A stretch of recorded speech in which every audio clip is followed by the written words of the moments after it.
off of. The sun does a lot of nuclear reactions. It's burning hydrogen to make helium. That's a nuclear reaction.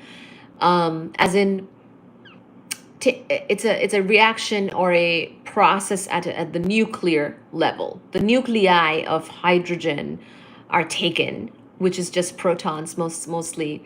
It could have neutrons if it's an isotope of hydrogen, but hydrogen nuclei are taken and then converted to helium nuclei. So it's a nuclear reaction, many nuclear reactions that the sun is constantly doing. And in all of these, it's very common to make neutrinos as a side product in these nuclear reactions. So it's very difficult to avoid neutrinos. But fear not, the neutrinos that are coming out of the sun are pretty low energy. So nothing to worry about. They're not going to hurt you or anything like that. Okay? More likely to be hurt by the photons probably that are coming from the sun, depending on which energy photon that you interact with, and whatnot. So yeah. So the neutrinos are fine. The ones from the sun are mostly all fine. They're not very high energy. So in order to make the types of neutrinos, for example, that I was interested in for my thesis are the types of neutrinos that are very high energy. We call them ultra high energy neutrinos. So you need a very, depending on, the type of neutrino.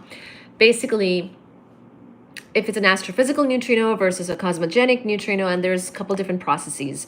But basically, you need a way to accelerate the neutrino to a very, very high energy, and for it to be made in a very exotic or high energy type of explosion or cataclysmic event in the sky, and then to be accelerated, and then to be sort of spewed out, and then to travel all the way across the skies to us. That could be a way to get ultra high energy neutrinos. It's not entirely confirmed, although we have found high energy neutrinos, like quite a bit high energy neutrinos, but not maybe the ultra high energy ones yet. But those types of neutrinos, even those ones, they would just make little particle showers in whatever medium.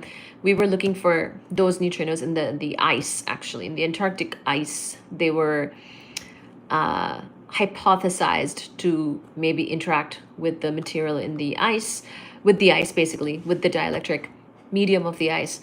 And they would make some particle showers. We would get maybe Cherenkov radiation, blah, blah, blah. Those were, that was going to be the detection method.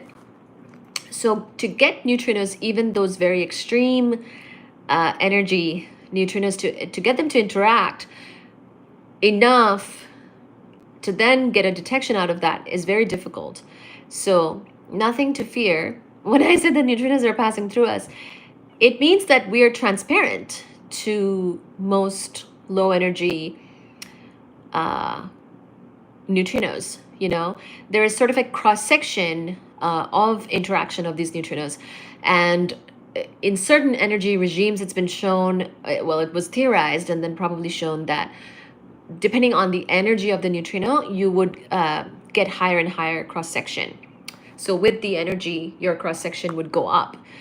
And so then if you're below that sort of energy, for example, for these sun neutrinos, the cross section of interaction is extremely low, meaning that they don't really interact with anything along the way.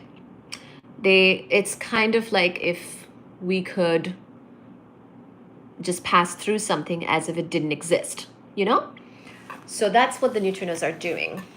It's it's difficult to intuitively understand because they're very tiny particles. They were thought to be almost massless, but they're not entirely massless. And depending on their energy, because they don't interact, it's almost like they're not there. You know what I mean? And that's why it's difficult to detect them, find them, etc. So anyway, okay. So this should give you significant relief because right now, as you read this, billion